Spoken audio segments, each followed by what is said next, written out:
The lifeguards and they're all prepared and they're trained for this eventuality. It happens every once in a while. We don't like to see it happen, but we like to see when the lifeguard makes the save. The victim was transported in critical but stable condition to area Torresdale Hospital and then transferred tonight to St. Christopher's for further care. The SPCA in Philadelphia has sent out the call. If you've been thinking about rescuing a pet, now would be a good time. Action News reporter Kenneth Moten explains the urgency. We've seen it time and time again the past few weeks, hoarded pets being carried out of one home after another. The Pennsylvania SPCA in Hunting Park says it has more animals than it can handle because of the recent cases. I feel bad for the people who did that. I know that their heart's in the right place. They're not doing it because they're mean-spirited, but it's not healthy for the animals. Bridget Perez and her daughter Astrid are looking for a new pet. What kind of pet are you looking for? I'm looking for a cat. You're looking for a cat? Yeah. And her parents plan to get one, possibly this weekend after the PSPCA decided to waive all adoption fees.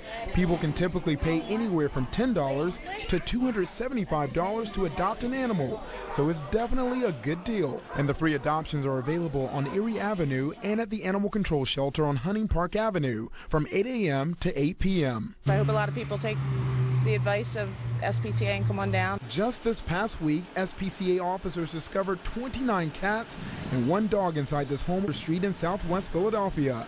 And in Tacony, more than 40 cats were found in what investigators call deplorable conditions. In the one case, the animals were all in very good condition and they're available for adoption. In the second case, we're still nursing some of them back to health and will be rehabilitated, and then they'll be available. Friday, we found several families checking out many of those rescue pets to see if one would be right for them. More than 500 are available for adoption. We don't want to see any of our animals have to be put to sleep or anything because they can't find a home to go to. Reporting in Hunting Park, Kenneth Moten, Channel 6, Action News. When a Bucks County resident spotted a bear in his backyard, he went right for his camera. The resident did. Take a look at this photo Jay Ciano snapped of the suburban Bruin as it nibbled on some fig trees. This was from Solebury Township this morning, but he is not the only bear. Black bears have been sighted across the county since yesterday in Plumstead Township, Solebury, and Upper Makefield. Wildlife officers recommend that if you come across one, make a lot of noise to chase it off. Debt limit talks at the White House seem to have run their course, at least for now, and the focus will now shift to Capitol Hill. President Barack Obama held his second news conference of the week, asking congressional leaders to, in his words, do something big to reduce deficits and raise the debt limit before the August 2nd deadline. But according to House Speaker John Boehner, whatever is done, it will not include tax hikes. In Boehner's words, tax hikes destroy jobs. Meeting in Istanbul, Turkey, more than 30 countries, including the United States, today formally declared the regime of Muammar Gaddafi no longer legitimate and recognized the Libyan opposition. Secretary of State Hillary Clinton said the Libyan Opposition Council assured it would respect human rights and would pave the way for a truly democratic government. Another domino has fallen in the Rupert Murdoch empire, this time in the United States. The head of the Dow Jones and Company, Les Hinton, resigned today. Hinton also served as publisher of the Wall Street Journal.